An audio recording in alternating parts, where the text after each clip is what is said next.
Halo teman-teman semua, nama saya Ilman Gifari, saya dari kelas C. Saya akan membawakan materi tentang poultry grading.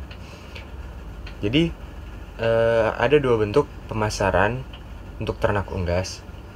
Yang pertama dalam bentuk hidup, dan yang kedua adalah bentuk yang sudah diproses atau yang biasa disebut sebagai karkas.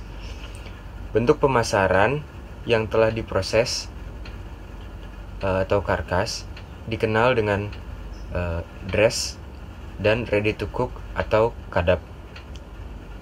Nah, bila melakukan poultry grading,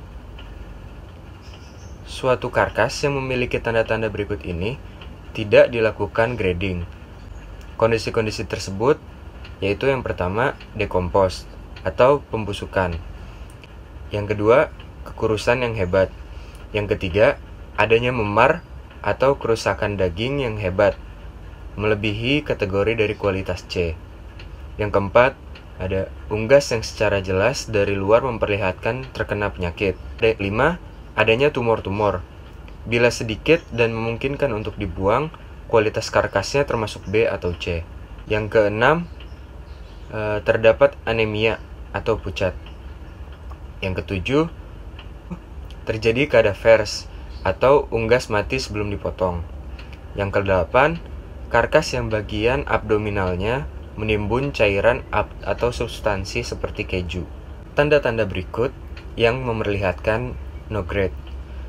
Untuk ready to cook atau cut up, yang pertama ada pin feather yang menonjol.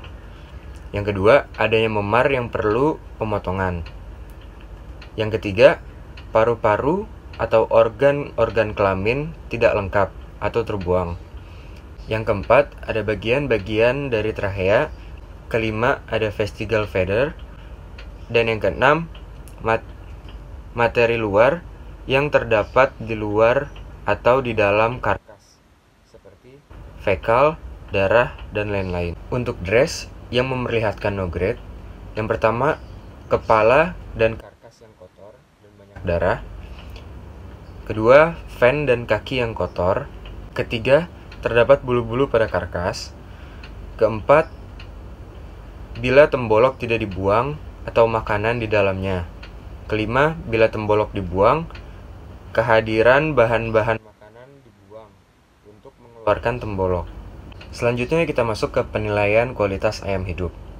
Untuk faktor health and figure, kualitas A atau nomor satunya, siap siaga atau waspada, mata bersinar, sehat dan lincah. Untuk kualitas B atau nomor 2, kesehatan dan vigor baik. Untuk kualitas C atau nomor 3, vigornya kurang.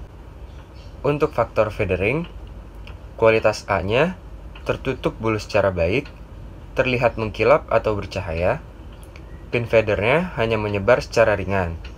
Untuk kualitas B, penutupan bulu sedikit kurang baik, dan pin feathernya agak banyak. Untuk kualitas C-nya, kekurangan bulu panjang di daerah punggung, dan pin feathernya banyak. Selanjutnya, untuk faktor conformation seperti breastbone, kualitas A-nya itu normal, sedikit melengkung, ayam melengkung 1/8 inch, kalkun 1/4 inch. Untuk kualitas B-nya, practically normal, agak bengkok. Untuk kualitas C, abnormal dan bengkok. Lalu faktor back, leg, and wings. Untuk kualitas A, normal. Untuk kualitas B-nya, agak bengkok dan agak menyimpang. Untuk kualitas C-nya, bengkok atau mencuat ke atas dan menyimpang. Lalu faktor flashing. Untuk kualitas A, perdagingan baik, dada cukup luas dan panjang. Untuk kualitas B-nya, perdagingan lumayan bagus. Untuk kualitas C-nya, perdagingan kurang bagus, dada sempit dan perdagingan tipis. Lalu untuk faktor fat covering, untuk kualitas A, lemak subkutan membungkus rata seluruh tubuh seperti warna daging paha tidak terlihat dan terdapat lemak di sayap yang tebal.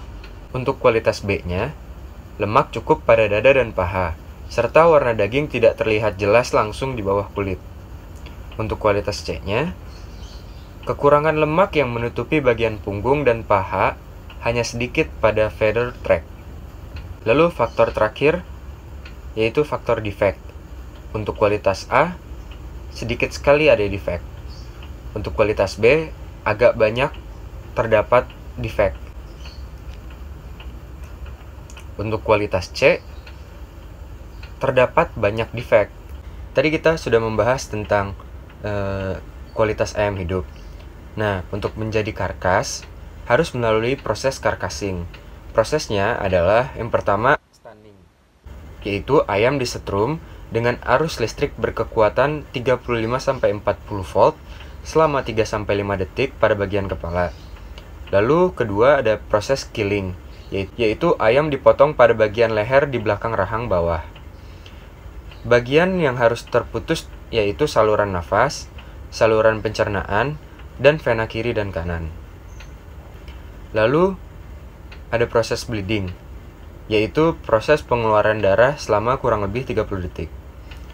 Lalu ada proses scalding, yaitu proses pencelupan dengan air hangat yang suhunya berkisar sekitar 60 derajat Celcius selama 60 detik. Atau sampai bulu besar pada bagian sayap mudah dicabut.